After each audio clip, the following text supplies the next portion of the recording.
ٹکڑے کر دو.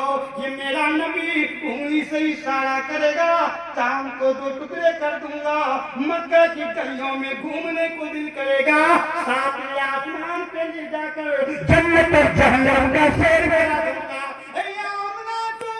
ماشاء اللہ تعالی. یہ ہے فہیم اختر قاسمی چترویدی صاحب, بہت ہی بہترین آپ لوگوں کو بیان سنا رہے ہیں. ماشاء اللہ. یہ تو وہ ہے جن کی زبان کی حرکتوں کو رب نے قرآن کا حروف بنا دیا ہے. ارے یہ تو وہ ہے